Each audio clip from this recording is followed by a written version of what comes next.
The city executive, who has spent the last 2 years managing taxpayers' stake in Royal Bank of Scotland (RBS), is to join the state-backed lender in one of its most senior posts.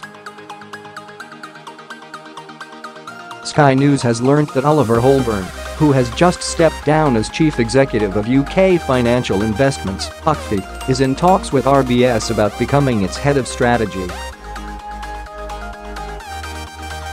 His appointment is likely to attract attention in Westminster because of his 5-year stint at UKFI, the agency set up during the financial crisis to manage the public stakes in Britain's bailed-out lenders at arm's length from the Treasury. Mr. Holbourn's decision to join RBS is likely to be announced shortly, according to insiders.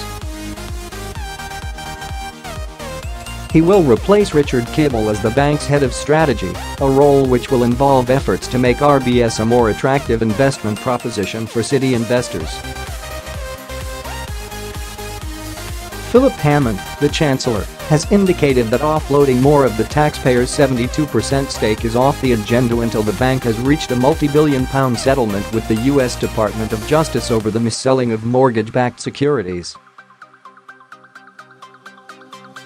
That agreement has been anticipated by the bank's management for months and could now come within weeks, although the exact timing remains uncertain.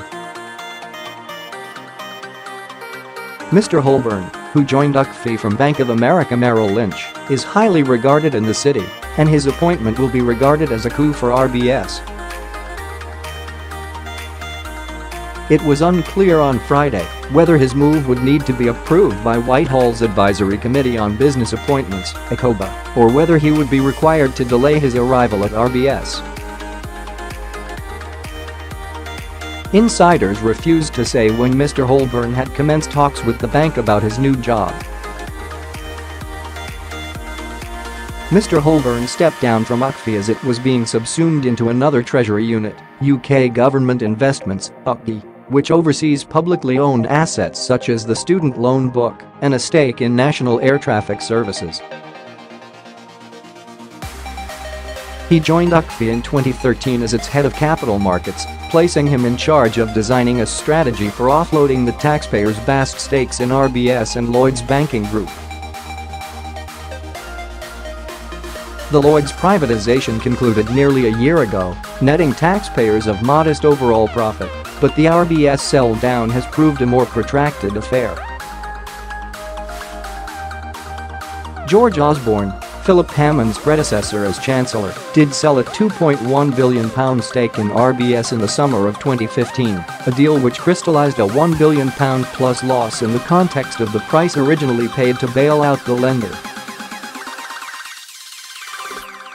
The publicly owned shareholding in RBS is worth over £21 billion at current market prices, with the shares languishing at less than half the government's original in price.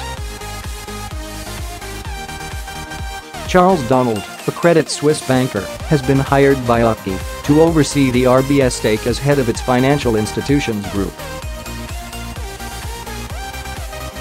The Office for Budget Responsibility (OBR) recently published unchanged forecasts for the privatization of RBS shares. According to the latest OBR report, the budget watchdog anticipates the Treasury disposing of £3 billion worth of RBS shares in each of the 5 financial years beginning in 2018-19.